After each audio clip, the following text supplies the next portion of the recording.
Today's Something You Should Know podcast is brought to you by Audible.com. Get a 30-day free trial and a free audiobook download at audibletrial.com/SYSK. Choose from thousands of audiobooks, including the book discussed in today's podcast. For your free audiobook download and a 30-day free trial, go to audibletrial.com/SYSK. SYSK stands for Something You Should Know, the name of this podcast. audibletrial.com/SYSK. Today on Something You Should Know, online dating. When it comes to results, women are much better at it than men. Why that is and what men can learn from it. Also, we're going to dive deep into the problem of food fraud. You may not have even known it was a problem, but it is, and you have been a victim. The foods that get most commonly defrauded are foods you can't recognize easily by looking at, which is a fillet of fish, especially in a restaurant where it's under a mound of sauce maybe. So in national studies, when you buy red snapper in a restaurant or at retail, you don't get it 94% of the time. So I don't even know as I've ever had red snapper, even though I've ordered it. Plus, are you checking your work emails on your own personal time? Probably everyone does, but probably everyone shouldn't. What that's doing to your health. Plus, how to win a $100 Amazon gift card. All this today on Something You Should Know. Something you should know. Fascinating intel, the world's top experts, and practical advice you can use in your life today. The Something You Should Know podcast with Mike Carruthers. Hi, and welcome to today's episode of Something You Should Know. Have you ever tried online dating? I actually met my wife on Match.com several years ago. And if you've ever tried online dating or think you might, you'll be interested in hearing about some new research regarding how men and women approach online dating differently and why women tend to be more successful at it. I'll explain that coming up. Now, we all like to think that the food we buy is what we think it is or what we've been told it is. But a lot of times, and I mean a lot of times, the food we buy is either something else entirely or it has been adulterated somehow, and that usually happens, somewhere along the supply chain. And in a few moments, I'll be speaking with Larry Olmstead. Larry is a food columnist at USA Today, and he has a new best-selling book out, which is the result of a lot of research he did on this subject. And you will be amazed at what Larry found out about the food that you eat. And if you're one of those people who must or chooses to check their email, their work email during their off hours on your own personal time, well, what I'm about to tell you may alter your email behavior in the future. And that is also coming up. Now, I was shopping yesterday on Amazon.com because you can buy just about anything there is on Amazon.com, it seems. And I started to think about these $100 gift cards that we are giving away each week. You can buy a lot of stuff on Amazon for $100. I would love to have you win one of these gift cards, and it's pretty easy to do. It's certainly easy to enter. All you have to do is go to iTunes and go into the iTunes store and find this podcast. Search for Something You Should Know. Find this podcast and then subscribe, rate, and review the podcast. And then when your review publishes, send me a screenshot of it to info, just email it to info@somethingyoushouldknow.net, not .com, .net, info@somethingyoushouldknow.net, and you're automatically eligible to win. And then every week we pick a name from all the people who sent in that week, and that person gets a $100 gift card from Amazon.com. Now, let's talk about online dating, first of all. Men and women approach online dating very differently, and the result is that women tend to have more success at it than men. According to researchers who looked at this, when men are looking for a date online, what they tend to do is they tend to send out a lot of messages to a lot of women, and many of them are they're just way out of their league. It's kind of I guess the thinking is, well, why not? Take a chance. What could it hurt? The worst that could happen is you don't hear anything back. So men tend to be more aggressive, and they're more focused on their own interests, and they tend to remain completely oblivious to their to their own attractiveness. And the result is that they just don't get very many responses because they're using this kind of mass email, mass marketing approach of send out zillions of messages in hopes of, I guess, of getting a few back. On the other hand, women take their own attractiveness into consideration before they send out messages, and then they kind of calculate the likelihood that they'll actually get a response before they decide who to contact. So they make fewer contacts but get more responses and a better quality of response because, in essence, they're more likely to stay in their own league. So there may be a lesson there for men from women in how to approach online dating. So what if I told you that some of the food that you eat, that you buy and eat at the store and at restaurants, isn't what you think it is? You'd be shocked, perhaps, yes? Well, it turns out that as much as 10% of the food sold in stores and served in restaurants is adulterated, added to, changed in some way, and in some cases is not what you think it is at all. Now, what you're about to hear will change the way you think about the food you buy. My guest is Larry Olmstead. He is a food columnist for USA Today and author of the best-selling book, Real Food, Fake Food, that came out not long ago. And welcome, Larry. Let's start by having you define what you mean by fake food. Well, broadly, I define fake food as when you get something other than what you ordered. So it can be completely fake, like you order lobster ravioli and it doesn't have any lobster in it. That would be completely fake, to a more of a gray area. Some of the labeling issues, like you order a natural meat thinking that it's going to be drug-free or somehow more natural and it's not, or I talk a lot about the geographic indications, items like champagne and Kobe beef and Parmesan that are supposed to come from a particular place and be made a certain legally restricted way, but it's illegal to do it otherwise. So you're getting a legal product, but not what you think you're buying. And so how big a problem is this? The Michigan State University Food Fraud Initiative estimates $50 billion a year with a B, and the Grocery Manufacturers of America say that 10% of the commercially available food in our country is subject to some sort of adulteration. So as I say, if you're not leaving by the 8 items or less express line, you've probably got something fake in your cart. And in many cases, is this illegal, or is this just part of the process? I remember hearing about the Parmesan cheese thing a while back, about that there was, wood chips or cellulose in it, but there's cellulose in a lot of things. Right. So it's legal, it's illegal, and it's sort of in between. So some of the stuff is definitely illegal, like when, again, you order red snapper, which is the most substituted fish, and you're sold tilapia, which is much cheaper, but charged for red snapper. That is illegal, though. Almost nobody is being prosecuted for it. The wood pulp is not illegal. They're allowed to use it, but they're supposed to use the amount needed to do the job, which is to shelf stabilize the grated cheese and keep it from clumping. And in some cases, they were using 10 times as much as they needed to because it's cheap. And then at restaurants, there's a lot that's misleading. So there have been class action suits, but that's something that while there are legal consumer protections, it's settled civilly, not criminally. So where is the problem, do you think, or imagine it all changes? But, is the restaurant cheating me? Is the guy that sold him the fish cheating me? Or is it the guy that sold him the fish cheating me? Where's the problem? Well, with the seafood in particular, which is very convoluted, it's always been thought, in the past when restaurants have been caught, they say, like you say, my distributor sold it to me, the distributor says my supplier, the supplier says my importer, and it's always been sort of passed down the chain. But a very recent FDA study using DNA testing showed that 85% of our seafood was correctly labeled at the last point of sale before reaching the consumer, meaning on its way to either the retail store or the restaurant.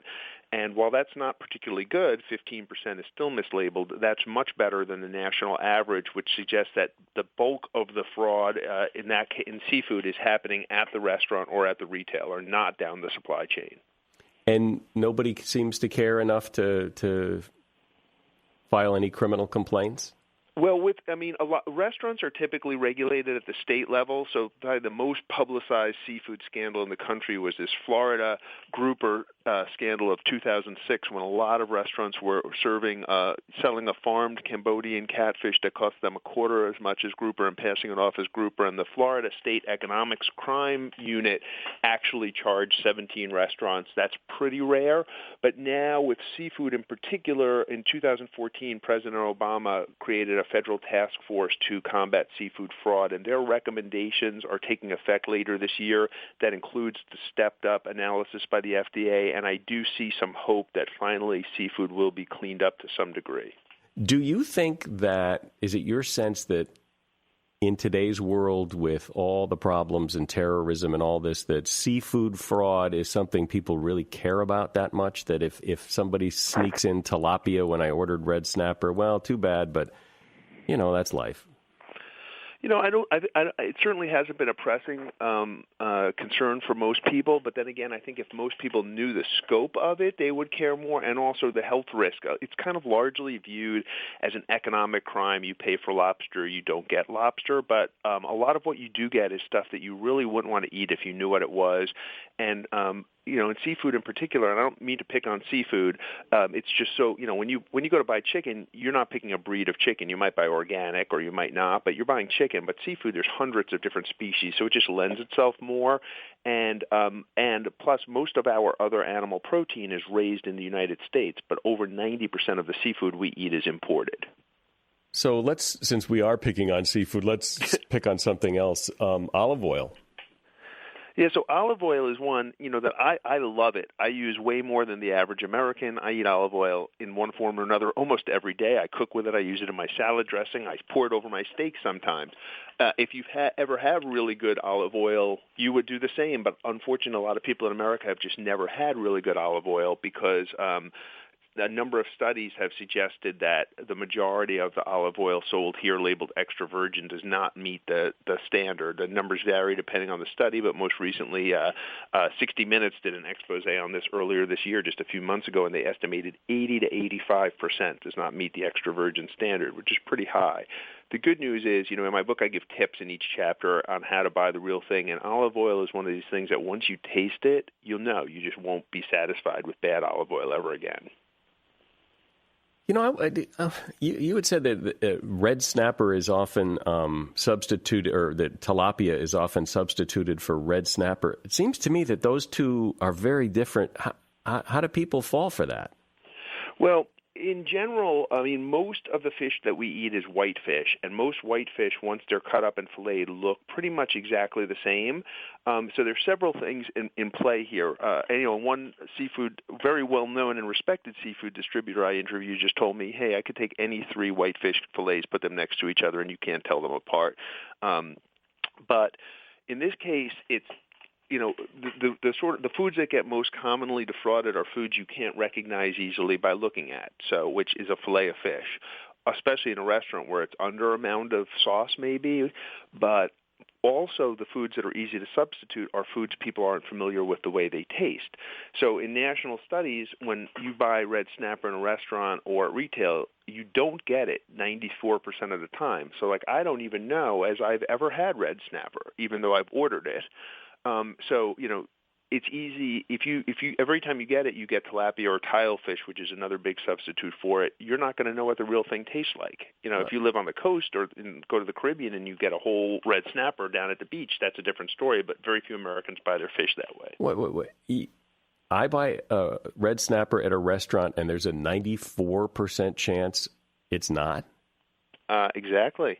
And the most common substitute for red snapper is tilefish, which is high enough in mercury to be on the FDA's do not eat list for pregnant women and sensitive diners.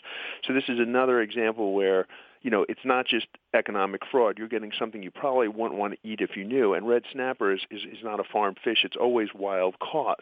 And tilapia, as I mentioned, is another big substitute. Tilapia is a very common, a lot of farm fish, tilapia and farm catfish, which are cheap to produce, are also versatile counterfeits, passed off as a lot of different things. Grouper, would be probably after red snapper the priciest fish that's regularly defrauded.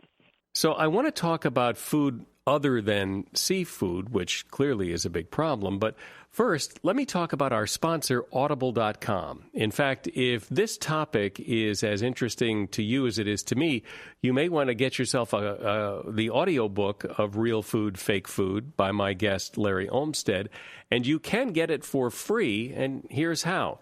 If you go to audible.com/SYSK, that stands for Something You Should Know, go to audible.com/SYSK, and you can sign up for a free 30-day trial to audible.com's service, and you get one free audiobook download, absolutely free. It could be Larry's book, Real Food, Fake Food, or it could be any one of their tens of thousands and thousands of books that are available. It's yours for free, and it's a free trial. Just go to audible.com/SYSK for your free 30-day trial to their service and your free audiobook download. Audible.com/SYSK. I'm speaking with Larry Olmstead. His book is Real Food, Fake Food. And so moving away from seafood for a moment, is it safe to say that the more processed the food, the more likely it is to be altered or something other than what we think it is? Absolutely, because again, you can't see it. So like when they had the European horse meat scandal, it wasn't, it made big headlines, but it wasn't like people were going and ordering a T-bone steak and getting a T-bone horse steak. This was in like frozen lasagna in the supermarket where it's ground up, chopped up, you can't recognize it. And, there certainly are problems with even wholer foods here in the U.S. Like, you try to buy grass-fed or natural or drug-free beef and a steak looks like a steak, but it's worse once it's ground up. Coffee is a good example. You buy coffee is almost always on the list of the 10 most adulterated foodstuffs in the world, but you buy coffee beans, whole beans, you can't really be cheated. They can't throw a bunch of like pinto beans in there and tell you it's coffee. You're not going to buy that. You can tell by looking and smelling and feeling that they're coffee beans. But once you buy ground coffee, all bets are off. Everything from acorns to roasted corn to sawdust has been found in there. Doesn't it make you wonder why somebody hasn't championed this, besides you, of course, but somebody has, with some legal authority, said, enough's enough, and gone after this? Yeah, the experts I talked to told me over and over that, every few years there's a sexy scandal, a report comes out on food or olive oil, and everybody gets up in arms, and then it just sort of goes away. I mean, how right now, try to get something through Congress. It doesn't really matter what the topic is. So, it becomes a low priority, and from the FDA's perspective, they're much more concerned about actual epidemic short-term stuff. If they approve a drug and it's flawed, it can kill you when you take it. Having too much mercury in your fish is a long-term problem, and I think there's always this presumption that they'll deal with it down the road.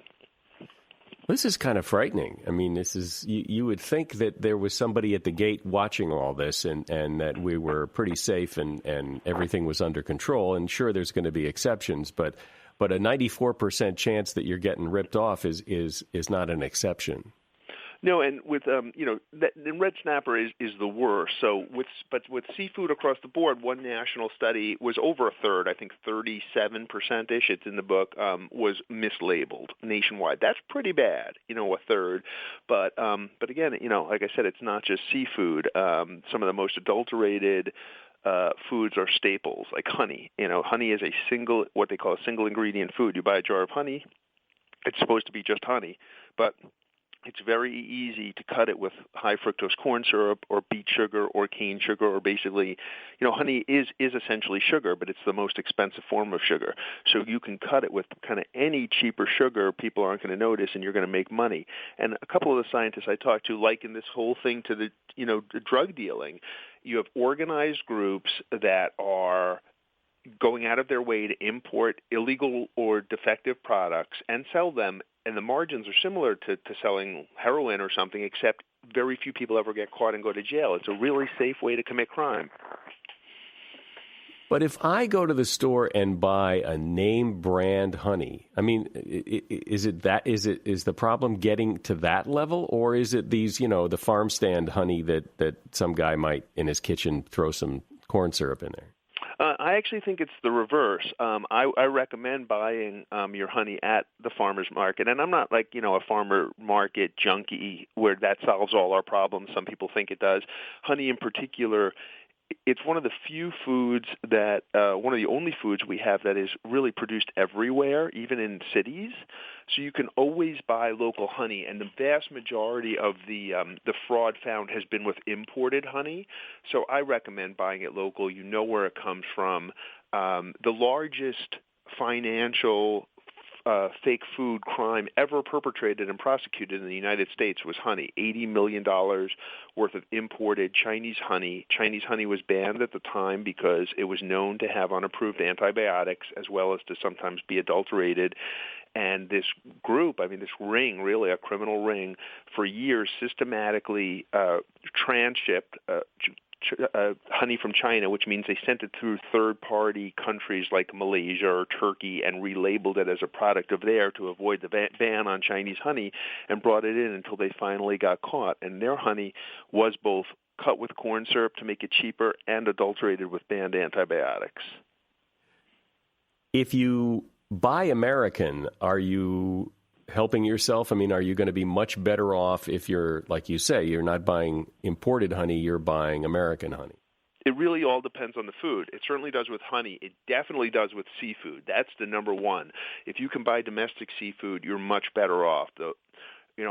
Almost basically all of our wild-caught salmon, which is very clean, comes from Alaska. Most of our wild-caught shrimp, which is the best commercial shrimp in the world, comes from the Gulf of Mexico. Even our aquaculture, the standards are much higher here. It's hard for the average American to buy domestic farm shrimp because there's so little of it commercially available. But if you can find it, I would eat that, whereas I would not eat any imported farm shrimp.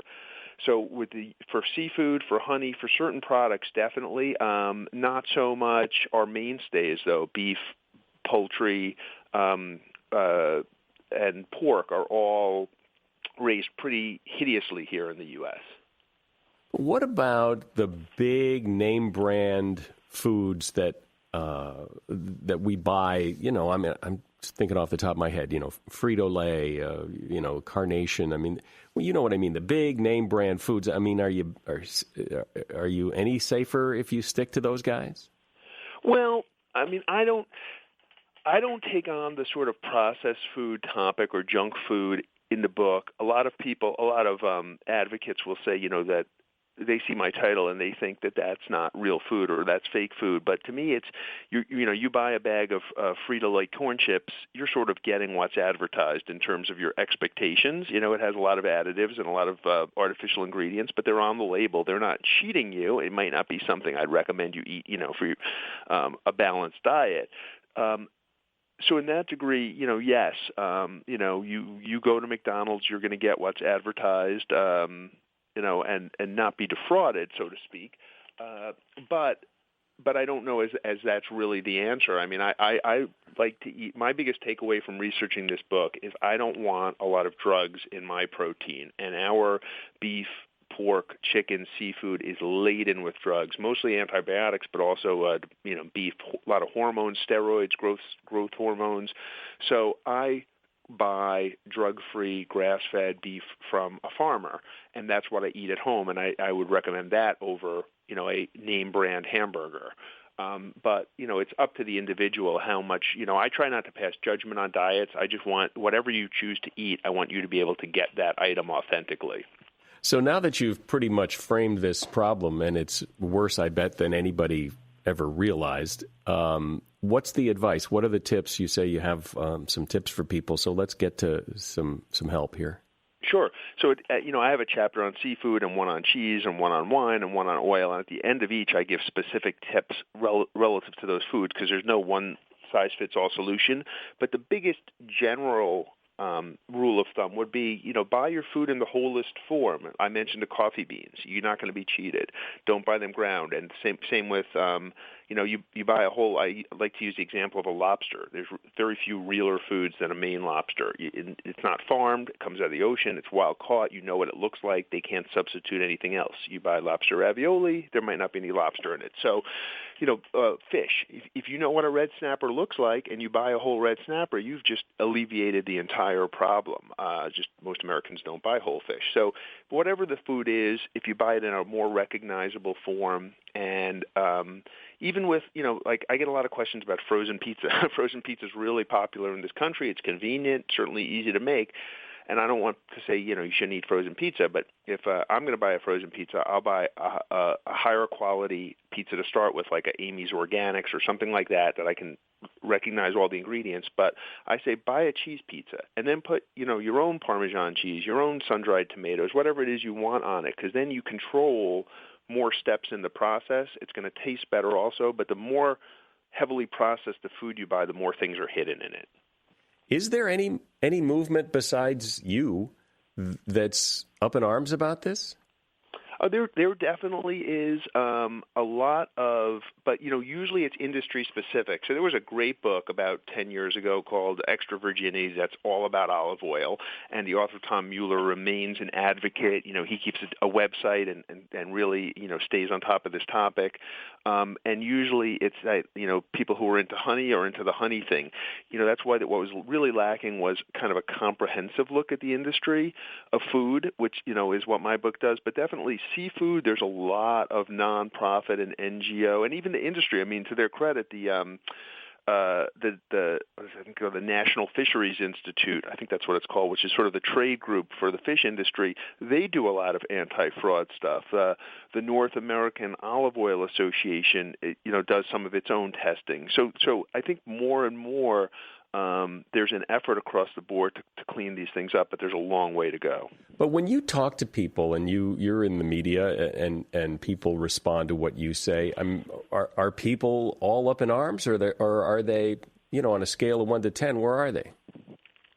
Again, I think they're up in arms once they realize. I mean, a lot of people didn't know the scope of this problem, and interestingly, I've been doing bookstore signings, and people keep saying, "Thank you for writing this book." That was never something I imagined. I mean, I hope the book would do well, and it has, and I'd hope people would read it and get information, but I never expected people to come up and thank me, because they didn't know this stuff. And the other common response I get is, "You ruined sushi for me." Well, how hard was it to find this stuff out? Was this some big investigative journey that took years, or is this stuff pretty easy to spot if you know what you're doing? I mean, it took me about 4 years to do all the research for the book, but a lot of the data's out there in studies, these nonprofits and consumer groups and universities have been doing these studies. I mean, when I looked at olive oil, Consumer Reports, the University of California, Davis, 60 Minutes, various entities had done these studies and investigations. Seafood, there's been a lot of different studies, but they typically are geographically based. So like the Boston Globe did a big months-long investigation into seafood fraud in New England, and the Tampa Bay Times did one in Florida. I kind of, looked at it all over and put the pieces together. But there's a lot of scientists. The testing has gotten a lot better. The equipment used to detect fraud. It used to be if you took a piece of fish and you wanted to find out what it was, you had to go to the museum and ask like a fish expert, what species is this? And if it was cut up enough, they couldn't tell. Now they just DNA test it. So it's gotten a lot better, but at the same time, it's a big enough problem where there's several food fraud instances. There's one. The one here in the U.S. is at Michigan State University. There's a really big one for Europe in Belfast. Several countries, the U.K. and Italy, have put in basically a special food police that's like CSI or FBI for food fraud. It's a big international problem. It's really amazing. I think this is very eye-opening to a lot of people that this is going on at the level it's going on, and right under our noses, literally. And who knew? Yeah, I mean, I can walk through the supermarket and spot something suspect in pretty much every aisle. Wow, you're like Superman. Is there, if somebody suspects that there's a problem somewhere, let me say that again. If somebody suspects that they see something or that they've been ripped off, I mean, is there a place to go to report it? You don't call 911 and say my snapper is really tilapia, but what do you do? Well, actually, so the National Fisheries Institute started this thing, the Better Seafood Board, which is sort of like the Better Business Bureau for seafood, and they encourage people to sort of file not complaints, but to alert them. It's more for within the industry, but if you find a restaurant substituting, they want to know that. And then, unfortunately, restaurants are. Well, I shouldn't say unfortunately, but the reality is restaurants are mostly regulated at the state level. So there's no easy answer because it varies by state. But most states have a consumer fraud or economic fraud division within their judicial system, and they would be the ones to contact if you feel you're getting ripped off, at a restaurant, and even at a retailer, I guess. But if it's a real systematic problem of mislabeling of meat, something like that, you would have to go to the USDA or for other products, the FDA. And that's another confusing thing is we have two different major entities regulating our labeling and food supply, but the average American doesn't know who does what. So the same definition might be okay on meat and not okay on vegetables. And why do I have the suspicion that if I called any of those people that no one's going to, jump and grab the keys and head out to their car and go investigate anytime soon? Because you have a healthy and probably correctly placed cynicism. Yeah. Well, I try to. Life has taught me. Well, this is really interesting. And again, I think that people don't necessarily have any sense. We, like you said, we occasionally hear these little stories, these little outbreaks of Parmesan cheese and the horse meat in Europe and all that. But we like to think of those as the very rare exception, and that our food supply is exactly what it says it is. Oh, it certainly isn't. But I would like to, say, I didn't write this book to scare people. I called it Real Food, Fake Food, and I put the real food first because real food is wonderful. It's delicious. I mean, I come to this from a taste background as a food journalist.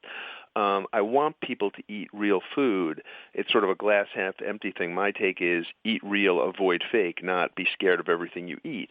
So the good news in a lot of these foods, these olive oil and Parmesan cheese, and a lot of other things, is there are some simple solutions. Once you know what the problem with Parmesan cheese is, it's really easy to buy the real thing all the time and not have another care in the world. So some of them have pretty simple solutions. But if you buy whole Parmesan cheese, there can't be any wood in it, right?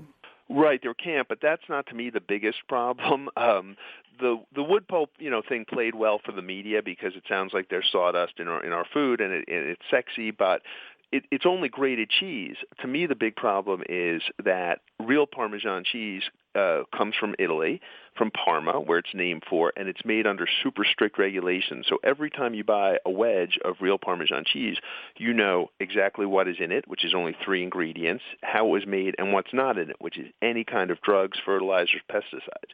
You buy a wedge of Parmesan cheese made somewhere else, like in the U.S. or in Argentina, you'd no longer know what's in it. So to me, that's a bigger problem because anybody who cares about food and cooks isn't using that grated cheese anyway. It's the people who are going to the fancy cheese section and seeing a wedge of what's labeled Parmesan cheese sold for $18 a pound and thinking it's real who are really getting ripped off. Again, once you know how to look for the real thing, it's pretty easy. Great. Well, terrific. I appreciate your time, Larry. Thanks very much. Thank you. My guest has been Larry Olmstead. Larry is a columnist for USA Today and Forbes.com and author of the book Real Food, Fake Food.